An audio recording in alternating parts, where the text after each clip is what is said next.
제가 이게 부정선거 이런 강연을 하면서 제일 중요한 부분을 좀 빼먹었어요.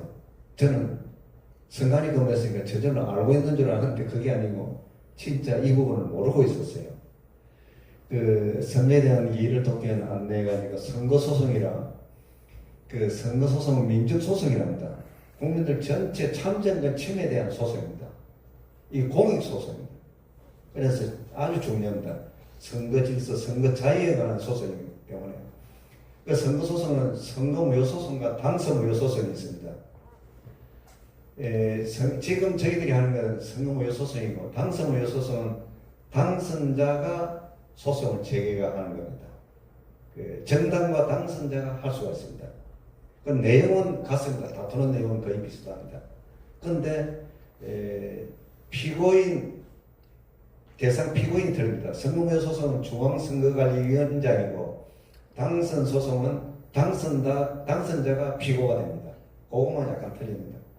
선거무효 사유는 선거관리위원회가 선거에 관한 헌법과 공직선거법 선거규칙을 위반했을 경우, 쉽게 말하면 헌법과 공직선거법을 위반하면 선거무효가 된다. 선거무효가 된다. 그 말이 뭐가 하면 당연무효, 이거저거 변명 없이 그대로 무효가 되는 겁니다. 아주 무서운 겁니다.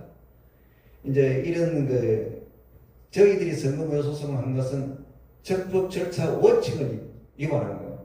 원래 적법 절차 원칙을 위반하면 다 무효가 되는 것입니다. 어느 개별법에도 적법 절차를 위반하면 무효가 된다는 조항을 넣지 않습니다. 우리나라 법 전부 다 개별법에는 적법 절차 원칙을 적용하도록 2004년도에 제정이 되었습니다. 그래서 그런 말은 안 넣지만 적법 절차 원칙을 위반하면 어느 법이라도 위반하면 무효가 된다는 것을 알고 계셔야 됩니다. 구체적으로 보면 선관위가 절차를 위반했을 경우 당연무효다. 이거저거 살피지 않고 무효다는 것입니다. 그 다음 정당 후보자 단체 국민이 위반했을 경우가 있습니다. 그럴 경우에는 선거에 영향을 어느 정도 미쳤느냐. 만약에 A 후보자가 그 지역 선거 구민들에게 비누를 거기 선거 지역 구민이 10,000명인데 비누를 10,000개를 주세요. 10,000개를 주면 어떻게 되나요? 100% 선거에 영향을 미쳤다 이래 보고 법원에서 무효 결정을 해버렸습니다.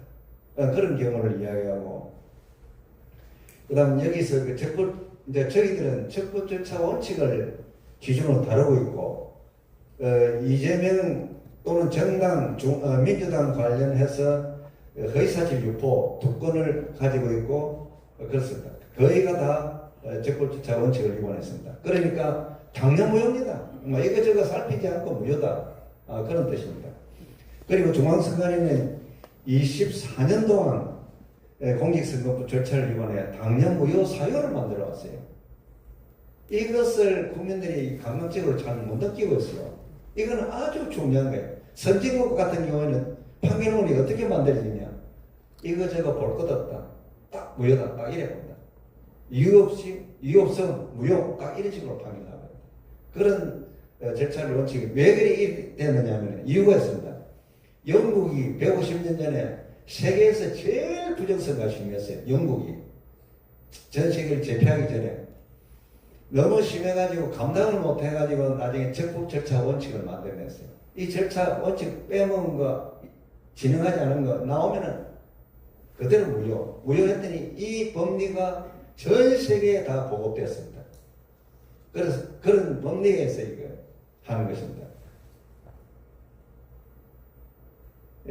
피고 노태학 소송 대리인이 보내준 준비서면입니다. 준비서면을 보니까 이렇습니다. 원래 재판을 하면 이렇습니다. 우리 원고가 낸 자료에 대해서 이거는 이래서 맞지 않고 저래서 맞지 않고 우리 자료는 더 명확한 이런 자료가 있습니다 하고 이렇게 답변서가 와야 되는데 이 답변서 온 거를 보니까 인터넷도 그렇습니다. 막무가내 이유 없이 각하시가 되고 이유 없이 기각시가 된다 이런 내용이었습니다. 이거 구체적으로 가보면은 이제 여기 나옵니다. 원고들 주장 가운데 이 사건이 선거와 관련이 없는 대부분 내용이다. 이제 이거는 어떻게 해석을 했냐. 우리가 320페이지의 내용이 뭐냐면은, 24년 동안 부정선거 소송하면서 나온 자료, 그거를 다 집어넣었어요. 이렇게 계속 연이어가 부정선거 계속 됐다. 그 마지막에도 이렇게 됐다 넣었는데, 옛날 거 넣었다고 이렇게 그 답변을, 이렇게 불성실하게 답변을 했습니다. 어떻게 했냐면은, 이 선거와 관련한 대부분의 내용, 소장 20명 이하의 이 사건 이전의 경위에 관한 주장, 소장 218명 이하 2020년 4월 총선 전산조작 의혹 제기된 내용은 논의 대상에서 제외하겠습니다. 했습니다. 제외해도 똑같이 그 내용을 다 연이어 넣어놨기 때문에 이거는 자기들 변명에 불과했습니다. 나중에 저희 특강을 들으면서 이상한 점은 나중에 저희들한테 질문을 해주세요. 생각나는 대로 하시면 됩니다. 여러분들이 질문이 모를 수도 있고 여러 가지 그럴 경우가 있습니다. 그런 거 잘 생각하지 마시고 오늘 이 자리에 오셨으니까 귀중한 시간 내에 이 부분을 알아야 되겠다는 마음으로 다 질문을 많이 해주세요. 그리고 원고들은 6.3 실시대 21대 대통령 선거와 관련해 가지고 저희들이 이번에 뭡니까 6.3 선거 때도 바코드를 사용했습니다. 번호 없는 바코드를 사용했어요. 그 과거에 QR코드 사용한 거하고 지금 현재 바코드 사용하는 것도 위반이다. 바코드에는 번호가 있었는데 번호가 없다. 그 투표지에 대해서 이상한 느낌이 들면은 참관인이 확인할 수 있게끔 번호를 넣어야 된다.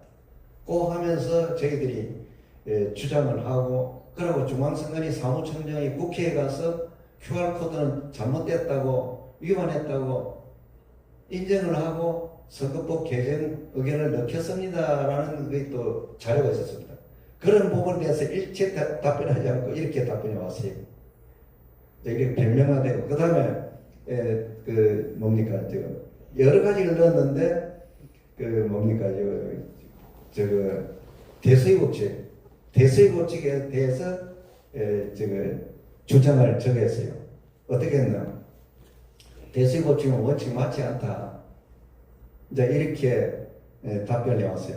이 대수의 법칙이 왜 제 원칙이 맞지 있다 답변이 또 안 되냐면은 우리는 직접 증거가 들어가 있기 때문에 그 대수의 법칙도 예측 증거로서 또 인정이 됩니다. 그런 논리를 전부 다 국민들이 알아채지 못하고 말라고 이런 내용으로 준비서면을 보냈어요. 그 다음 장을 보면은 선거에 이제 이거 방금 나오는데 줄 꺼지고 한 부분 선거에 관한 규정에 위반된 선거의 결과에 영향을 미쳤을 경우에만 선거 무효로 삼는다. 이렇게 해왔어요. 이 문구를 가지고 24년 동안 국민을 가스라이팅 시켰습니다. 국민들은 어떻게 하냐?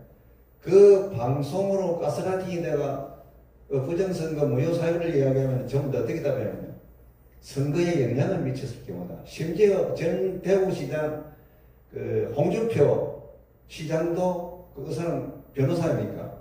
그분도 이 말을 했어요. 선거에 영향을 미치지 않았다. 그런 법조인들도 가스라이팅 내가 모르고 있는 거예요. 선거법은 특이합니다. 딴 법하고 특이한 점이 많아요. 조문을 끝까지 살펴보지 않으면 완전 잘못된 판단을 할 수 있는 규정이 많습니다. 다음에 아주 세밀한 부분에 제가 특강을 할 적에는 그런 부분까지 설명을 해드리겠습니다. 오늘 그런 부분까지는 시간이 너무 걸려서 다 할 수가 없습니다. 그렇고 이랬습니다. 원고들은 저쪽에 오른편 제일 상단에 원고들은 위와 같은 선거무효 사유에 관한 매우 엄격한 증명 책임을 부담합니다. 원고는 이 선거무효 소송이 민사소송의 특별행위이기 때문에 원고가 입증을 합니다. 그런데 원고가 입증이 불가능한 부분이 있어요. 왜냐하면 국가기관하고 사기 때문에 국가기관에 있는 자료를 전다 끄집어 내가 볼 수가 없어요. 법원을 통해 그 자료를 끄집어 내가 할 수 있는 거예요. 그런 거에 대한 그걸 세밀하게 해놓고 저렇게 원고가 엄격한 증명 책임을 부담합니다. 이렇게 이 말이 뭐냐? 너가 선거 요소서 함부로 하지 마. 이제 그 말이에요. 그렇지만은 우리가 법리를 가르쳐 드리는 게 이 선거 요소서는 직권주의를 많이 적용합니다. 왜냐? 작은 집단이 국가 집단하고 싸우기 때문에 법원에서 평등하게 예산과 비용이 많이 드는 것들은 법원이 부담하면서 살펴봅니다. 살펴보고 법원이 또 그 부분에 직권으로 행사를 할 수 있어요. 직권으로 결정할 수 있고. 이제 아시겠지요? 그런 선거법의 민사소송의 특별 형태예요. 그 다음 밑에 또 줄거지인데 보면은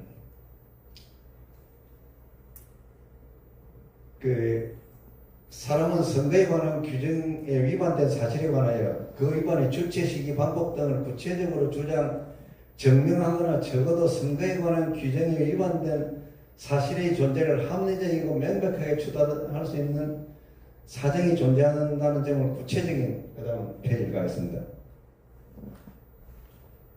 주장과 증거를 통하여 증명해야 된다. 이건 당연한 거죠. 당연히 증거에서 명확하게 될 수 있으면 직접 증거에서 밝히고, 그러고 또 정황 증거에서 정황 증거까지 합치면 더 정확하고, 거기다 예측 증거까지 합치면 더욱더 정확하고, 이제 그렇습니다. 그렇고, 또 밑에 줄거지인데 부분을 말씀드리면, 선거의 결과를 기초로 새롭게 형성되는 정치적 질서를 비롯한 국가사회의 제방 법률 관계의 안정을 위하여 이 사건 청구는 신속히 각함에 기각되어야 합니다. 자기들이 명확한 증거에 가지고 하는 것도 정원이 맞아요. 명확한 증거도 없는데 이렇게 주장을 하는 거예요. 그러면 대법원 대법관들은 어떻게 보겠습니까? 바로 어떻게 보면 너무 억척스러운 기각과 각하를 요구하면 이걸 무시해버려요. 이거는 답변이 아닌 것으로 해석할 수도 있는 거예요. 그러니까 이렇게 답변하면 모르는 사람들이 들으면 엄청난 주장이다 이러는데, 주장도 합리적인 주장을 해야 재판관들이 인용을 하는 거예요. 그 다음 이제 오른쪽에 사전투표용지의 적법성, 지금 밑에 줄거지인데 막대 모양의 바코드를 사용했습니다. 되었습니다. 하면서 자기들이 또 주장을 합니다. 주장을 하는데 쭉 가다가 어떻게 나오냐면 사전투표관리관이 도장관계에 이제 나옵니다. 사전투표관리관 도장이 어떻게 되겠습니까? 선거법에 자신의 도장을 투표용지에 찍어서 배부를 했습니다. 그런 것을 어떻게 해석해야 하느냐. 이제 이거는 해석 문제예요. 이제 이 교육관이 아무래도 한글을 잘 모르는 것 같아요. 위 규정의 취지가 사전투표관리관이 그 성명이 기재된 도장을 직접 찍을 것을 전제한다고 볼 수 없으므로 이 부분 원고의 주장도 받아들이지 않는다. 자신의 도장을 찍으라는 것을 자신의 도장을 전제하지 않는다. 진짜 한글을 모르는 것 같아요. 이게 지금 말씀드릴게요. 왜 선거관리관이, 투표관리관이 자신의 도장을 찍겠나? 옛날에는 사인을 했었는데 자신의 사인을 찍으라 했는데, 그것은 투표용지를 위조 변조를 못하게 하고 공식화시키는 책임자예요. 그거를 법적으로 권한을 받은 사람이에요. 권한을 받은 사람이 행사를 해야 그 투표가 완벽한 거예요. 법적인 권한 행사를 선관위가 박탈시키는 행위를 어떻게 했느냐? 공모도장을 만들어줘요. 그거를 찍게 하고 다음 회수를 해가요. 그건 자신의 도장이 아니거든요. 그래서 그 투표관리관의 권한을 침해해버립니다. 그러면 뭡니까? 당연히 선거무효가 되는 거예요. 무슨 말인지 아시겠지요? 그 다음 투표소에서 투표가 가능하여 투표 인원수 등의 예측이 어렵다는 점을 고려하여, 이제 이거는 무슨 말이고 하면은, 이제 사전투표용지에 날인할 것을 전제하는 것이, 요거는 이제 투표용지를 인쇄하여 사전투표관리관 칸에 자신의 도장을 찍은 후 선거인의 교화들을 규정하고 있는데, 그 취지가 사전투표관리관이 자신의 성명이 각인된 도장을 직접 투표용지에 날인할 것을 전제하는 것은 아니라고 판시하였다. 이게 말이 안 되는 소리예요. 한글, 이 해석을 했다면 한글 그대로 해석하는 거예요. 무슨 말인지 아시겠죠? 자신이 도장을 찍으면 착실히 자신이 도장을 찍어줘야 그 절차가 완벽하게 맞은 거예요. 무슨 말인지 아시겠죠? 이렇게 거짓말을 하는 주장을 하는데, 그런 법관들은 판단하고 있겠죠. 있고, 그 다음 내려가서 개표 절차의 적법성. 개표는 그 해방 이후부터 지금까지 개표는 수개표가 원칙입니다. 수작업 개표. 그 다음 전자개표기를 도입하면서 전자개표기를 보조로 사용했어요. 그 취지는 개표의 정확성을 보장하기 위해서 전자개표기를 도입했는 거예요. 그런데 중앙선관위는 전자개표기를 먼저 돌리고 그 다음 수작업 개표를 한다 했어요. 지금까지 안 했어요. 지금까지.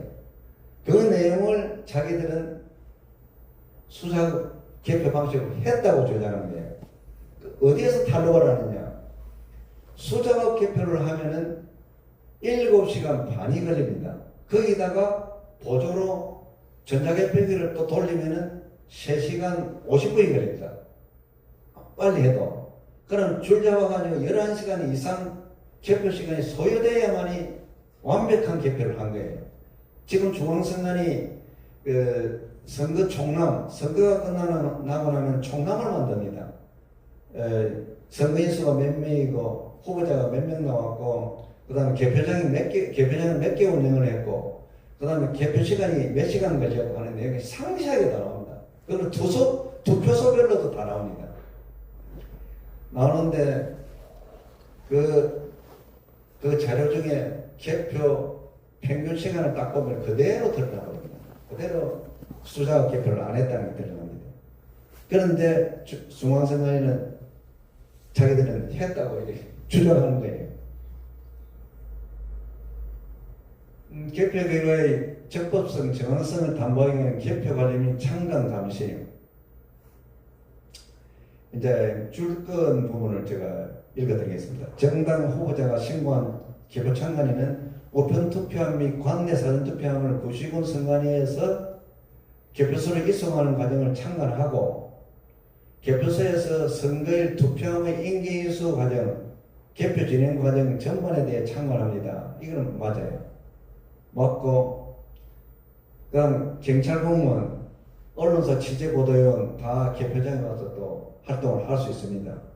할 수 있고, 여기 밑에 투표함 접수, 투표함 개함, 투표지 정리, 후보자별 투표지 분류, 투표지 심사 개수, 개표 사항표 확인, 위헌검열, 개표 결과 공표, 개표 결과 보고 및 공개. 저기 투표지 심사 개수가 수작업 개표입니다. 그 전에 투표지 분류기로 분류를 합니다. 투표지 심사 개수를 사람들이 어떻게 개표 사원들이 인식이 들어가냐면은 기계가 했으니까 하면서 느슨하게 봐요. 한 장 한 장 보지 않고 느슨하게 보는 거예요. 느슨하게 보면 그게 수작업 개표가 아닙니다. 한 장 한 장 보면서 다시 헤아리면서 보는 것이 수작업 개표입니다.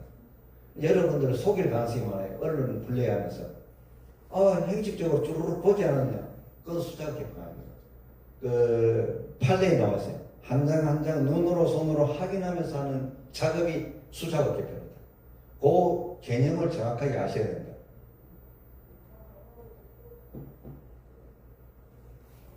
선거 결과의 적법성.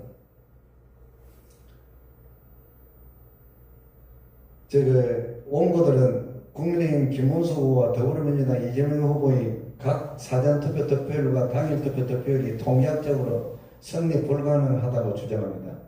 제가 이제 이 자료를 대수에 고치기라는 이런 자료 이런 거를 예측 자료를 넣었어요. 그 예측 자료에 대한 이렇게 답변을 해왔는 거예요. 저희들이 다시 상세한 준비성을 낼 적에는 그렇게 구분해가지고 하나하나 반박을 하면서 이제 굴복을 시킬 거예요. 서류상으로. 왜냐? 국민들이 서류상으로 공박을 다 봐야 국민들이 바로 인식하고 재판 판결 결과에 대해서도 국민들이 불응한다고 이렇게 나올 수도 있는 거예요.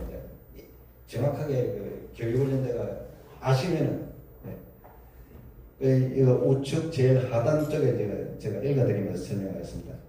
그 자체만으로 선거무효 사유의 존재, 구체적인 선거에 관한 규정 위반 사실을 주장하는 것이라고 할 수 없다. 사전투표에 참여한 선거인과 당일투표 참여한 선거인의 정당에 대한 지지 성향 차이 또는 각 선거의 사전투표율과 선거일 당시의 정치적 판세 등에 따라 특정 정당 후보자에 대한 사전투표 득표율이 당일투표 득표율에 비하여 높거나 낮은 현상이 나타날 수 있고 그것이 이례적이라거나 비정상적이라고 볼 수 없다. 이제 이거는 예측적 그 대수의 법칙을 가지고 이렇게 설명하는 거예요. 저희들이 다음에 답변할 적에 대수의 법칙이 일할 수도 있다. 대수의 법칙을 가지고 이야기하면은 정확하게 이야기하면은 주관식으로 점수를 매기면 50%는 맞아요. 주관식으로 하면. 객관식으로 하면 100% 틀려요. 그런 관계도 다음에 좀 그 어려운 특강을 할 적에 제가 말씀을 다 드리겠습니다. 그리고 그 다음 결론에 가서 이 사건 선거는 대의기관인 대통령 선출을 위한 주권자의 직접적 집합적인 의사표시이므로 국가 사회의 안정적 운영을 위하여 그 무효 사유는 엄격하게 해석해야 합니다. 이 말은 맞습니다. 이 말은 맞아요. 당연히 정확하게 한 채의 오차도 없이 국민의 일반 의지가 그대로 드러나야 되는 것이 맞습니다. 그런데 우리 원고가 주장한 주의적 청구, 예외적 청구를 전다. 각하해달라. 기각 또는 각하해달라. 원래 답변을 이렇게 합니다. 내 의견은 이렇습니다. 이렇게 합니다. 그러나 법관들은 어떻게 보느냐. 생짜배기로 기각을 주장하고 각하를 주장하면은 법관들은 뭡니까? 이건 답변을 하지 않았다고 보는 거예요. 그럼 그 재판은 모름지기 중앙선관위에 걸려오면 재판이 빨리 끝날 수도 있어요. 그런데 어디에서 자료를 가져와서 공방을 하면은 판사들은 긴장이 돼가지고 계속 살펴보는 거예요. 그럼 재판이 좀 길어질 수가 있어요. 이제 이런 식으로 가면서 대법관들이 제대로 공정한 재판을 한다면 빨리 끝날 가능성도 있다는 거예요. 예, 피고가 제출한 증거입니다. 기껏해봐야 요 증거, 투표지 사본하고 요 사전투표 하는 방송 나가는 이 내용이 나왔습니다. 그리고 선거부정 팩트를 전국 선거 때마다 공통상이 있어요. 제가 개별적인 내용은 다 빼고 24년 동안 선거하면서 선관위가 선거 무효 사유를 만든 게 있습니다. 만든 팩트가 딱 정해져 있어요. 전자개표입니다. 전자개표에 대해서 중앙선관위가 답변을 못하고 있습니다. 왜냐, 우리 증거가 중앙선관위에서 전자개표기를 만들 때 조달청에서 조달청 내용, 조달한 내용, 조달 공개 내용을 전다 가지고 우리가 주장을 했거든요. 여기 보시면은 2002년 2월 5일 날 조달청 전자개표기 입찰 공고를 했습니다. 공고한 그 내용을 보면 전자개표기는 컴퓨터 시스템이다. 하드웨어, 투표지 분리기 하드웨어, 소프트웨어 운영 프로그램으로 딱 되어 있다는 거죠. 그 다음 운영 프로그램은 투표지 이미지를 인식해가지고 분류하고 계산하고 전송하는 걸로 딱 되어 있어요. 중앙위원회 전송하는 걸로. 그렇게 전자개표기가 뭐냐? 운영 프로그램이 일을 다 해요. 투표지를 분류하고 정확하게 매수를 계산하고 전송하는 거. 분류, 계산, 전송. 그 기능을 가진 거구나. 이거 사람처럼 하구나. 그렇게 인식하시면 되겠습니다. 그런데 유감스럽게도 최초에 사용한 전자개표기를 사용하고 나서 한나라 등이 선거무효 소송을 제기했습니다. 제기해서 한 달, 한 10일 만에 투표지 검증을 했습니다. 2003년 1월 27일 투표지 검증하니까 거기에서 해킹과 조작 증거가 엄청 나오겠습니다. 전산 조직 증거 해가지고. 그리고 이거 우리 또 공모입니다. 개표 및 제어형 컴퓨터 추가 계획서가 있어요. 그에도 내용이 나오고, 뭐 이거 각 사법정의 선거 소식, 중앙선관위가 국민들을 계도하기 위해서 선거 소식지를 만들었어요. 공문이에요. 거기도 이런 내용이 나오고, 뭐 지금 여러 군데 국회 보고한 내용에도 나오고, 국회에서 예산 발의할 적에 한 자료도 또 나오고, 직접 전자개표기를 제작한 중앙선관위 사무총장 논문에도 나오고, 그리고 조달청에서 관리를 컴퓨터 시스템으로 또 관리를 하고 있어요. 완벽하게 다 하고 있어요. 이렇게 중앙선관위 답변을 못해요.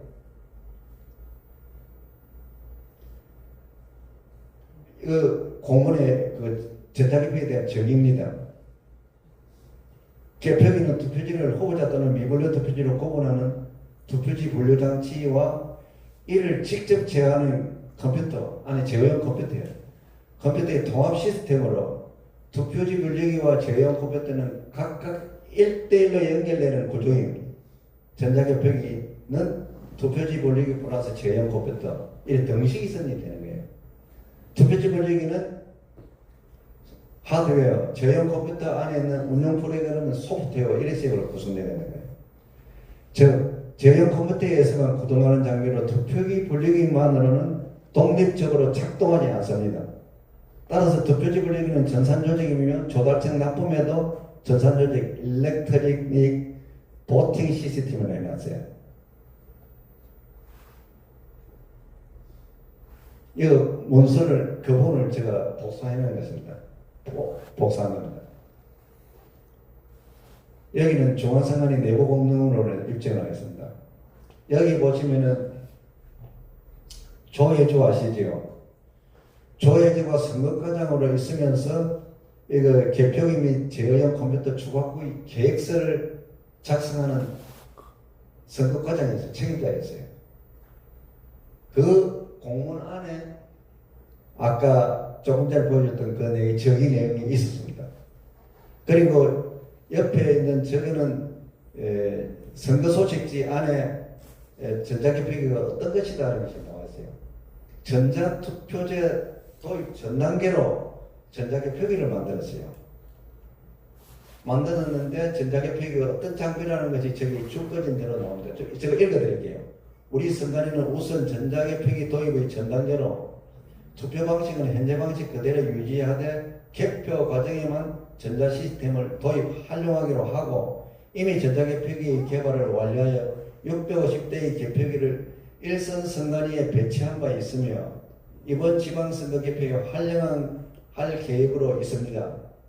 이렇게 공문으로 완벽하게 전자개표기가 나오고 전산조직에 있는 내용이 나와버렸습니다. 그리고 또 중앙선관위는 이 시민들이 부정선거라고 계속 투쟁을 했습니다. 하니까 전자개표기가 조작 개표기라고 이렇게 계속 하니까 이거 어떻게 전자개표기에 대해서 또 허위 광고를 하는, 이제 일반 시민이 하는 내용을 허위를 하면서 선거 결과 신뢰성에서는 허위 광고는 더 이상 용납 안 된다. 전자개표기가 이거 전자 조작기라고 막 이렇게 하니까 여기 나온 내용 첫째 보면은 투표지 분류기는 전자개표기가 아닙니다. 전자개표기는 뭡니까? 투표지 분류기 플러스 운영 프로그램입니다. 투표지 분류기는 전자개표기가 아닙니다 하는 이런 허위 내용을 저 언론사 6개 언론사를 중앙 언론사를 통해 가지고 또 허위 홍보를 해버렸습니다. 그때 돈이 보니까 7,200만이 든데 토탈 8천만이 더 들었어요. 행사하고 여러 가지 행사를 하니까. 이런 그 혈세를 낭비하면서 부정선거를 업해버렸어요. 여기 이제 선거 소식에 대한 요지를 제가 닮아서 방금 말씀한 대로입니다. 저 선거 소식, 저기 내용에 다 들어가 있습니다. 전자기표기 제작 및 사용을 위한 법적 근거가 있습니다. 국가의 대통령을 뽑고 국회의원을 뽑고 지방자치단체장 및 의원을 뽑는데 그 장비를 진짜 무책임하게 만들어 놓으면 그 큰일 나죠. 국민의 일반화지가 그대 표현이 되지 않으니까. 그 전자개표기는 그 공직선거법상에는 전자투표기와 전자개표기를 제작하게 했습니다. 그 전자개표기는 부칙 5조에서 재정부칙 5조에서 제작을 하고 전자투표기는 공직선거법 278조에서 제작을 하게 되었습니다. 그런데 전자투표기는 공직선거에 사용한 적이 없습니다. 개표기만 사용했습니다. 공직선거법상 부칙 5조에 사용한 전자개표기입니다. 나중에 부칙 5조가 나옵니다.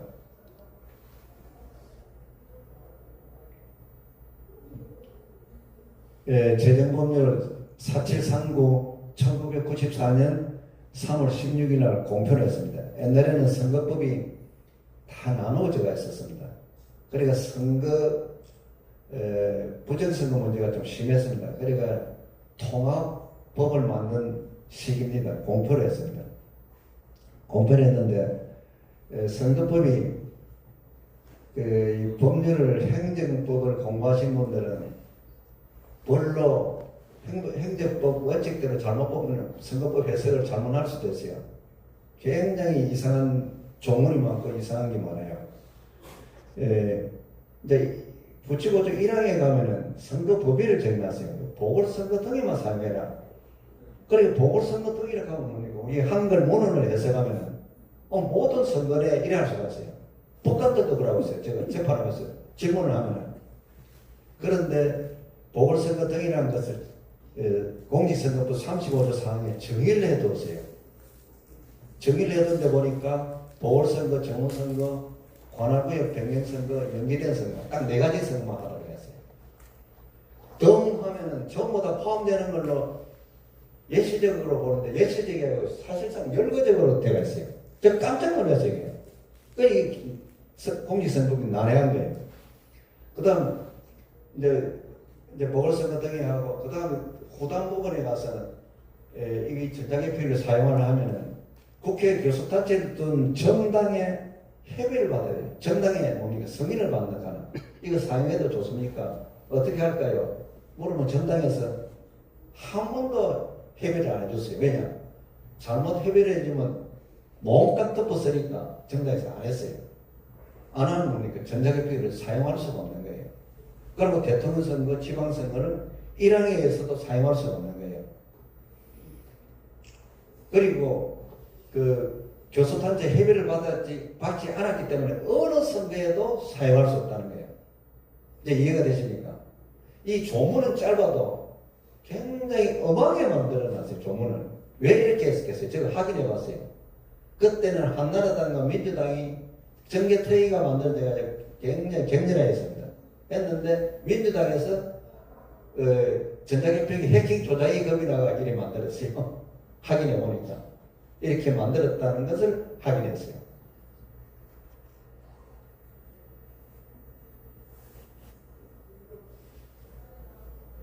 요거 2항입니다. 2항은 그 1항의 기준에 의하여 전산조직을 이용하여 개표 사무를 행하는 경우의 개표 절차와 방법, 전산 전문가의 개표 사무원 위촉과 전산조직 운영 프로그램의 작성, 검증 및 보관 기타 필요한 사항은 중앙선거관리위원회 규칙으로 정한다 했어요. 강행 기준을 강행을 해놨어요. 규칙을 만들어야 했어요. 그런데 현재까지도 만들지 않았어요. 1994년부터 지금까지 규칙을 만들지 않아요. 만들지 않고 전자개표기를 막무가내가 썼는 거예요. 이거는 뭐 명백한 불법 행위를 저질렀던 거예요. 이 부분에 대해서 법원에서 재판을 하면서 심리를 하자고 하면 법원이 심리를 안 해요. 심리를 안 하고 모두 변명을 대면서 법관들이 머리가 좀 공부를 많이 쓰는 건 모르지만 머리를 돌리면서 변명을 해요. 어떻게 심리를 안 하려고? 이런 부분을 심리하면 뭐 재판 오래 갈 것도 없습니다. 금방 끝납니다. 중앙선관위 문제. 중앙선관위는 대법원의 사기 판시인 전자개표기를 기계장치를 합니다. 기계장치. 왜 이렇게 기계장치를 하는 이유가 있습니다. 중앙선관위가 증거도 없는 준비서면을 제출했어요. 기계장치라고. 대법원에서 선거무효 판결을 해버리면 대한민국이 화산처럼 터져버리니까 겁이 나서 그러는지 전산조직을 기계장치를 하면서 부정선거를 은폐하는 판결을 해버리는 거예요. 사기꾼들이. 예, 그 판결을 중앙선관위가 이게 뭡니까? 선거무효 소송 답변서에 양심도 없이 그대로 기계장치라고 하고 있는 거예요. 저거 공문에는 전산조직으로 돼야 됩니다. 이거는 뭡니까? 지금 공수처가 제대로 작동이 된다면 그 관련자들 전부 구속시켜놓고 수사를 하고 밝혀내야 되는 거예요. 이 나라가 이상한 지금 행태로 운영이 되니까 지금 이랬는데 이거는 공수처에 고발해도 됩니다. 노태하기를 상대로 고발해가 걸어도 이거는 엄청나게 큰 사건입니다. 이 기계장치라고 이렇게 하면서 2003 수26 판결입니다. 판결이 완전 허위 판결인데 2003 수26은 16대 대통령 선거 무효 소송 판결문이에요. 판결인데 그 16대 대통령 선거는 완전히 부정선거를 공명선거라고 판결한 거예요. 이게 판례가 됐어요. 모든 선거법에 판례가 돼가지고 이 판결문이 부정선거를 계속 양상하고 있어요. 법관이 저걸 인용해가 계속 부정선거 양상되고 법관은 법관대로 자꾸 뭡니까? 불법자가 되는 거예요. 선거법 위반된 판결을 한 자가 되는 거예요. 그래서 결국은 거의 판결문을 계속 양상하고 있는 거예요. 계속 양상하고 있는 거예요. 그렇게 제가 설명한 대로입니다. 총선, 지방선거 이런 데 사용할 수가 없습니다. 없는데 사용했기 때문에 이거는 전자개표기 하나만 해도 24년 동안 선거가 완전히 부정선거였다. 선거 무효였다. 그렇게 생각하시면 되겠습니다. 전자개표기 해킹과 조작 사실이라고 그 2002년 제16대 대통령 선거 끝나고 나서 한나라당이 선거무효 소송을 제기했습니다. 그때 투표지를 확인했습니다. 그때 북한에서 그 KT의 서버를 보관했는데 공격을 해가 KT의 서버가 다 파괴돼 버렸습니다. 서버가 파괴되지 않고 확인했으면 완벽하게 확인이 되는데 서버가 없어도 확인할 수 있었어요. 왜 그러냐? 16대 대통령 선거는 수작 개표를 안 했어요. 안 해놓으니까 해킹 증거가 투표지에 그대로 나와버렸어요. 해킹 증거가 투표지에 그대로. 수작 개표를 안 하니까 전자개표기 개표한 대로 되는 그 투표지를 확인하니까 해킹 조작이 그대로 나와버렸어요. 나왔는데 제가 중앙선관위에 80개 선관위를 했는데 80개 선관위 결정문을 달라 검증조서 투표지 검증조서를 달라니까 안 줬어요. 법원을 통해 어떻게 사정사정 해가지고 7개를 제가 받았는데 7개 선관위에서 412명의 해킹 조작 투표제가 나와버렸어요. 이거는 16대 대선이 완벽한 부정선거고 이건 절차 위반이에요. 또 자료가 나옵니다. 여기 그 자료입니다. 저 옆에 우측에 있는 저거는 결정서, 법원에서 작성한 결정서입니다. 결정서고 여기서 중요한 부분이 저 홈표, 현황표. 홈표, 현황표가 뭐가 하면은 몇 번째 목금에 몇 번째 홈표가 들어있었다는 그런 내용입니다. 여기도 마찬가지입니다. 서대문구여도 여기 수기로 했어요. 선관위의 직원이 직접, 법원 직원이 직접 수기로 작성했고, 요거는 이제 프린트를 하고, 저기다 됐고, 여기 우측, 좌측 하단에 있는 이 7개 선관위입니다. 7개 선관위의 그 자료를 보니까, 홈표가 310매, 무효표가 100매, 그래서 412매의 해킹 조작 증거가 나왔어요. 나왔는데 이 사실을 또 어필을 합니다. 어떻게 하냐면은 이 선거 소식지를 통해 가지고 이 줄거리를 읽어드릴게요.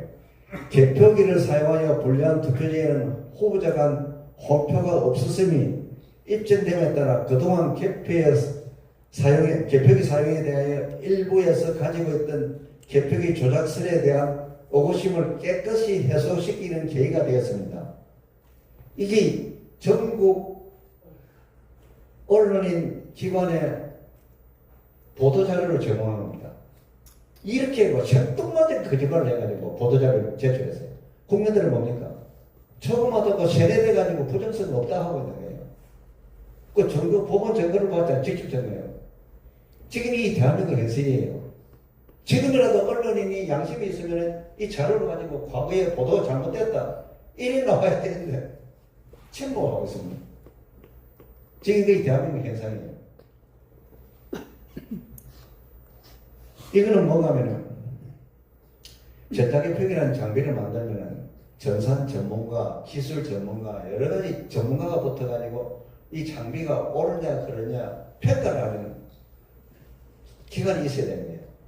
그런데 중앙선관위 직원들을 가지고 마치 평가기관의 직원들인 것처럼 이 서류를 이렇게 조작 서류를 만들었어요. 저 보니까 이게 조회주가 보니까 저거예요. 그 전결하면서 뭐 관리 책임자가 됐어요. 여러분들 SK CNC 많이 들었지요? 전자개표기 납품 조달하는 거. 청호 컴넷 두 군데를 자기들이 입찰 제한 평가를 해요. 공무원이, 행정공무원이 어떻게 할 수 있어요? 이렇게 조작질을 해가지고 결국 SK CNC를 결정하는 걸로 했는 거예요, 보니까. 이 소식지, 또 아까 그 소식지입니다. 소식지고, 이 소식지 그 내용 중에 또 말이 맞지 않는 내용이 많이 있었어요. 이제 이렇게 나왔어요. 지방선거 당시 2002년 16대 대선 전에 지방선거에 있었습니다. 지방선거에 있을 때 시도지사 선거에만 전자개표기를 썼습니다. 지방선거 당시에는 개표기에 부착된 컴퓨터를 중앙선관위 중앙서버에 연결하여 개표기가 집계한 개표 결과를 바로 중앙서버에 전송되도록 시스템을 운영해야 했으며, 대통령 선거에서는 개표기에 부착된 컴퓨터의 자료 전송 기능을 폐쇄하고 개표기가 분류한 투표지를 심사집계부서에 다시 한번 재점검을 통해 확인한 후 개표기와 분리된 별도 보고용 PC를 이용하여 보고하였고, 또한 PC보고의 정확성을 기하기 위해 시도선관위에서 구시군 선관위 개표상표를 팩스로 보고받아 컴퓨터를 보고 받은 결과와 일일이 대조 확인하는 과정을 거치도록 하여 개표 결과 보고의 정확성을 재확인하였다. 이게 딱 아직 거짓말로 드러난다. 뒤에 증거를 해서 거짓말입니다. 이와 같이 개표기는 단순한 투표지를 분류하는 기능만이었고, 아까 조단청 공개입찰 자료하고 틀리잖아요. 분류하고 계산하고 전송하는 거예요. 근데 이 거짓말하는 거예요. 개표기는 단순히 투표지를 분류하는 기능만 하였고, 전 국민을 상대로 이렇게 거짓말을 해야 되는 거예요. 대통령 선거 당시 보고방법과 동일한 방법으로 진행했기 때문에 개표기를 조작했다는 건 애초부터 성립될 수 없는 것이었다. 이미 해킹이 나오면 조작이 되는 거예요. 이렇게 거짓말을 해대면서 가는 거예요. 가는데 나중에 잘합니다. 이거 저 사람이 누굽니까? 조혜준입니다. 조혜준, 이름 조혜준 하잖아요. 중앙선관위 선거과장. 조혜준은 이제 인터뷰를 해요. 김준석 앵커가 조혜준을 불러내요. KBS 불러내가지고 개표기 관련해 물으니까 6월 13일 지방선거에 88 보궐선거를 거치면 성능이 입증되었다 하면서 대선에는 960대 전자개표기를 도입해가 사용한다 이랬습니다. 하고 그 다음 이준석 앵커가 또 물어요. 물으니까 960대를 사용하는데 인터넷망으로 사용한다. 이게 인터넷망이 뭐가 하면은 초고속 정보통신망을 랜을 통해 중앙선관위 서버로 전송하면 그 학기를 내서 중앙선관위 홈페이지에 공개하고 리얼타임으로 방송사에 제공됩니다. 초고속 정보통신망 랜이 인터넷입니다. 요즘 말하면 인터넷망입니다. 이제 인터넷 사용했다는 거예요. 이제 그런 김준성이니까 또 물어요. 그러니까 전자개표기를 통과하자마자 시청자들에게 전해진다는 그런 셈 아닙니까? 하니까 네 그렇습니다 이러는 거예요. 이거는 뭡니까? 바로 전자개표계로부터 전송이 됐다는 말이에요. 그런데 아까 소식제에는 전송이 안 됐다 했다니까 거짓말을 해야 되는 거예요. 국민을 세뇌시키기 위해서 공문으로 그 말을 거짓말을 해내고 이제 소결 정상적인 전자개표기 사용 공직선거법 절차를 위반하였으므로 선거 무효로 확인되었다. 이것은 선거 무효로 확인되기 때문에 선거 무효라고 자신 있게 말씀하셔도 됩니다. 그리고 만약에 누가 고발을 하면은 한성철이한테 그런 교육을 받았다 하시면서 한성철이를 조사하라고 하면 됩니다. 조사받지 마시고 무슨 말인지 아시겠지요? 예. 이제 여기 큰 글씨를 해놨습니다. 중앙선관위는 이제 제가 살아남기 위해서 입만 벌리면 이제 거짓말을 할 수밖에 없는 입장이라는 내용이에요. 입만 벌리면은 그렇게는 절대 중앙선관위 말을 이제 세뇌되면 안 되고 진실은 전자개표기 사용은 공직선거법 위반이고 선거 무효 사유였다. 이렇게 머리에 넣어놓고 복잡한 걸 물으면은 한성천이한테 물어라. 노조위원장 한성천이한테 물으면 다 알 수 있다. 경찰관 여러분들도 내를 조사하지 말고 한성천이를 조사해라. 그래서 제가 기꺼이 가서 조사를 하고 해결을 해드리겠습니다.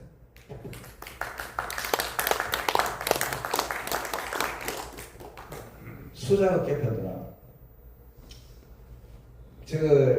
제가 노조위원장 때 중앙선관위 사무총장하고 많이 다퉜습니다. 어떻게 다퉜냐? 직원들은 노조위원장한테 요구가 많아요. 회원들은. 왜냐? 개표를 편안하게 해달라. 선거 관리하고 업무를 편안하게 해달라. 그 편안하게 하려고 하니까 연구를 해보니까 뭡니까? 법대로 지키는 것이 제 편이에요. 그래서 수작업 개표는 반드시 해야 되는 거니까 수작업 개표를 먼저 하고 전자개표를 돌리자. 중앙선관위 사무총장이 펄떡펄떡 뛰는 거예요. 노조위원장 때문에 선거 관리 못하겠다. 그러면 전자개표 사용 안 하면 되지. 안 되는 거예요. 그래가지고 자기 직권으로 전자개표기를 돌리고 수작업 개표한다는 수작업 개표를 다 빼먹었어요. 그 한번 빼먹으니까 다음 선거 때 할 수 있어요. 하면 드러나버려 보증이. 드러나니까 지금까지 계속 수작업 개표를 하는 것처럼 형식적으로 하고 있습니다. 수작업 개표를 형식적으로 하면은 수작업 개표가 아닙니다. 그건 하나만 해요. 그런 행위를 해왔어요. 해오고 2023년 12월 26일 날 4월 10일 선거 전에 어떻게 했습니까? KBS 방송국에서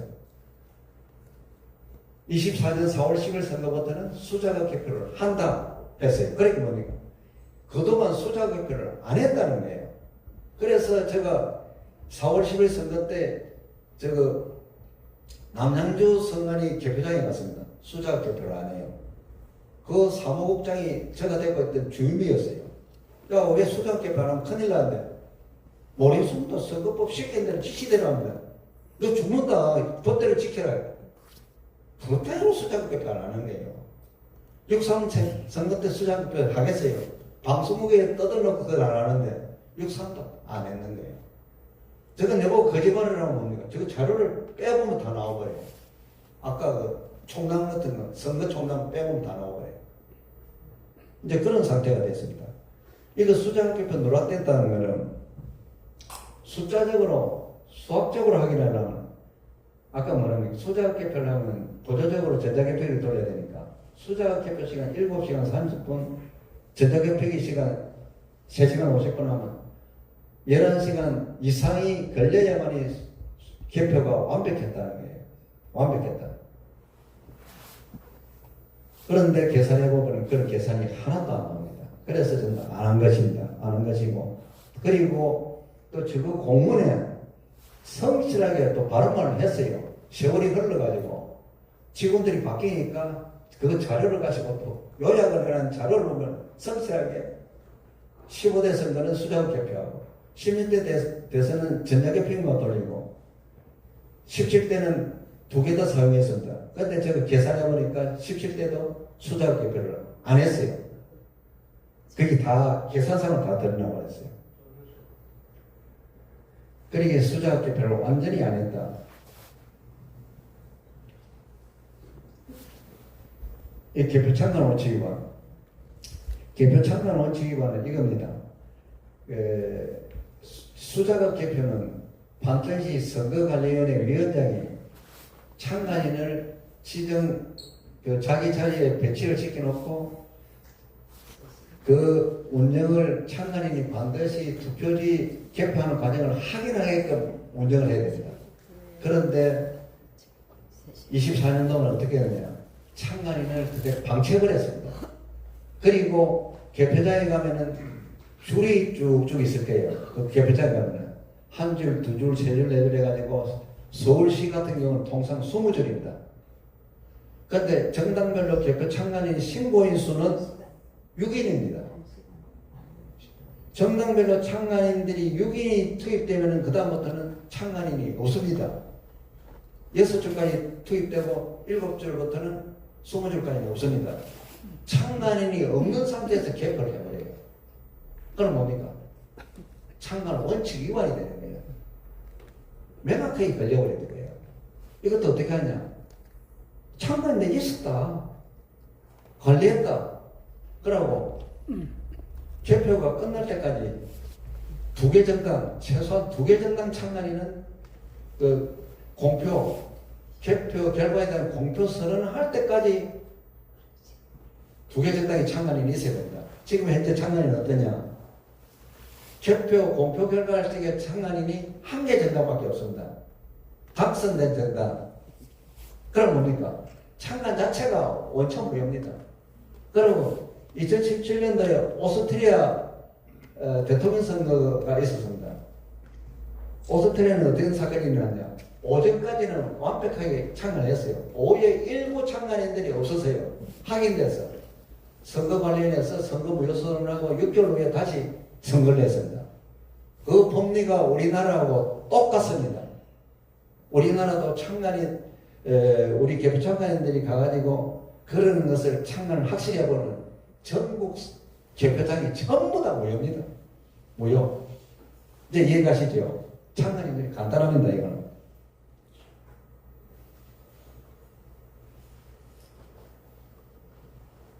이건 방금 제가 말씀드립니다. 오스트리아 재선거.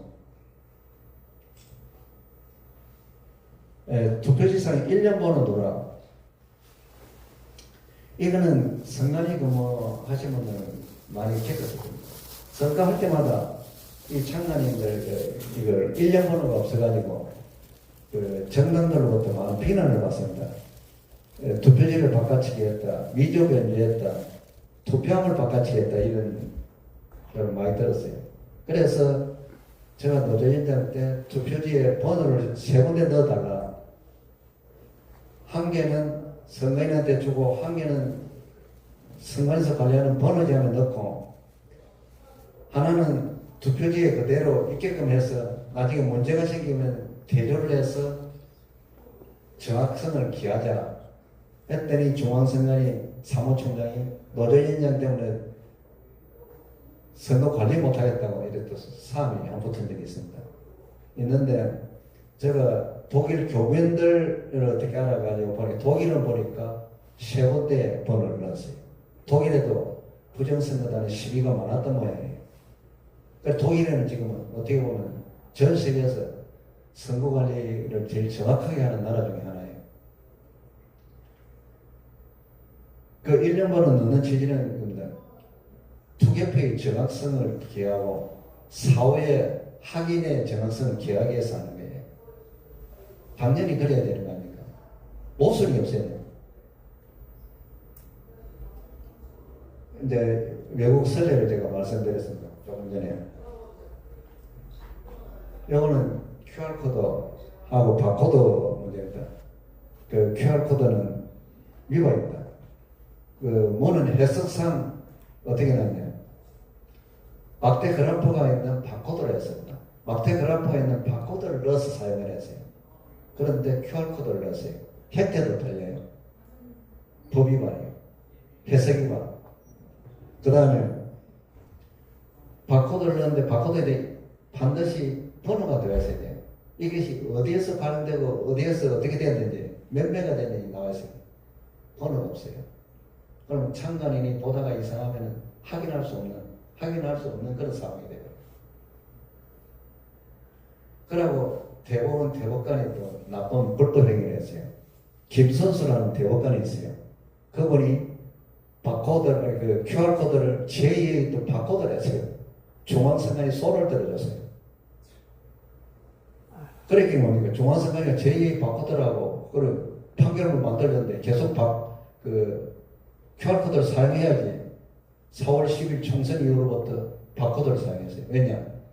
자기들도 해석을 보니까 아니거든요. 아니네 스스로 자정한 거예요.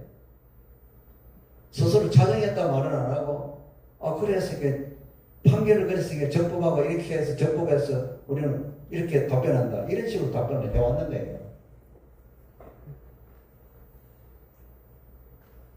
이거 아까 사전투표관리관하고 선거일날 투표관리관 선거법에는 투표일날 투표관리관, 사전투표일날 사전투표관리관에게 자신의 도장을 사용하게끔 법적인 권한을 줬습니다. 그 권한을 중앙선관위가 권한을 빼앗아서 자기 멋대로 관리를 했어요. 그거는 뭐가 하면은 법의 정확성을 기하게 그 규정을 행정 편의주의하고 충돌이 되는 거예요. 이거는 헌법재판소에 반드시 가야 됩니다. 저희들이 위헌법률 제청 신청을 할 거예요. 이거는 위헌법률 제청 신청을 해가지고 인정이 되면은 헌법재판소로 갈 것이고, 만약 인정이 아니라 기각되면 저희들이 헌법 소원을 내야 돼요. 권한 침해하면서 선거관리했는 것이 헌법에 적법이냐, 위헌이냐, 위헌 아니냐 한번 따져봐야 돼요. 이건 위헌입니다. 100% 위헌입니다.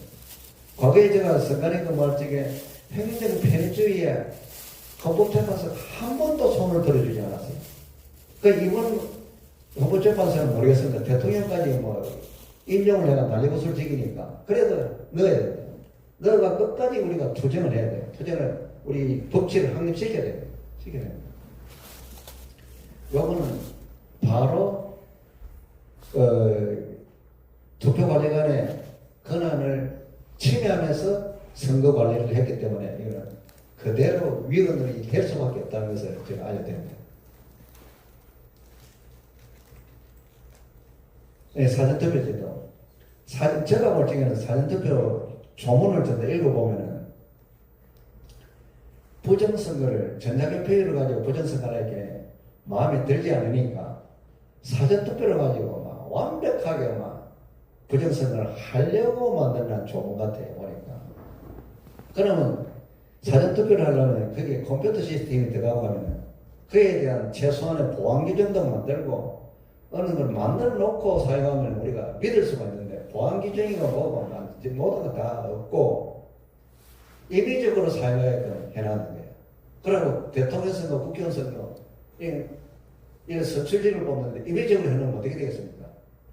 사람은 끝없는 욕심이 있기 때문에 사람은 그거 막을 수가 없어요. 법적으로 명확하게 좀 막아놔야만이 그 공정성을 유지할 수 있는데 사전투표 조문을 보면 공정성이 있고요. 그러니까 이 조문을 누가 만들었는가 확인해 보니까 민주당하고 한나라당이 합해서 만들었다는 거예요. 그래 더 정신이 없는 거예요. 이게 뭐냐 하고 들어가니까 외부 세계에서 조작을 해가지고 할 수 있게끔 하는 시스템을 만들어라는 거예요. 그 내용이에요. 이 안에 사전투표 규정 안에요. 2항에는 시행일치를 정해놨어요. 3항에는 그 사전투표 한 차의 실무증을 파일을 보관하게 됐어요. 그것을 인지조까지 보관해야 되는데 본적인 생명을 확인해야 되지 않습니까? 정당한 사람이 투표를 했는가? 그 정당한 사람이 투표 여부를 확인하지 못하게끔 선거관리 규칙에다가 30일 이후에 삭제해버리라 해놨어요. 선거횟수이 재개돼가지고 확인하려면 확인 불가능이 됐어요. 그거 당연히 헌법이 말이에요. 헌법이 평등한 원칙이 말이에요. 그 다음에 사항에 가서 어떻게 하냐면 사전투표는 관내, 관외가 있습니다. 둘 다 해송용 몽탱이에 넣어서 투표함에 넣어라 해놨어요. 그런데 왕이 가서 어떻게 했냐. 관내는 해송용 몽탱이에 넣지 않고 면투표 용지를 넣어도 된다고 단서를 달아버렸어요. 거기서 사망의 인쇄날이라는 부분하고 그거하고 같이 합쳐지면서 어떻게 됩니까? 해커가 부정성 투표를 하기 좋게끔 만들어놨어요. 그럼 뭡니까? 이거 완전히 이거 부정선거 하도록 문을 열어놨는 거예요. 그래서 지금 사전투표에서 막으려면 상해 규정에 의해서 관리하면 돼요. 관내, 관외 모두 다 해석용 봉투에 넣어서 투표함에 넣으면은 투표가 끝나고 나서 투표소를 확인하고 다시 투표함을 봉함할 걸 봉함하고 우측을, 관에는 우측을 통해서 보내고 이러면은 그 투표를 몇 명 했다는 확실히 확인이 되어버리니까 그나마 부정선거는 관념이 없는데 그 과정을 확인하는 과정이 없으니까 관내 사전투표는 믿을 수가 없게 됐고 거기다가 관내 사전투표는 그 해당 선거관리위원회 참고에 보관을 합니다. 그 CCTV도 한 3개를 걸어놓고 그 뭡니까 사각지대가 없게끔 3개를 걸어놓고 그 다음 모니터상으로 또 보여주고 누구라도 확인할 수 있게끔 해야 되는데 그거를 시도선관위에서 보여주도록 하고 이렇게 소극적으로 해가지고 그 선거에 대한 공정성에 대해서 의심을 할 수밖에 없는 관리를 했다는 거예요. 그래서 사전투표 규정 148조하고 158조는 반드시 그 위원 제청 신청을 해서 그 확인해야 되고 만약에 대법원 재판부에서 기각이 되면 헌법 소원을 내서 반드시 확인해야 됩니다. 네.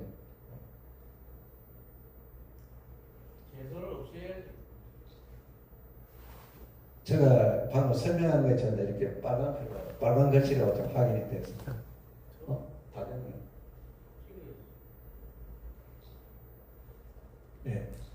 네, 8번에는 이거는 선거에 영향을 미치는 사건이에요. 이재명 후보가 어떻게 됐습니까? 대법원에서 파기환송되기 전에 기각된다고 했어요.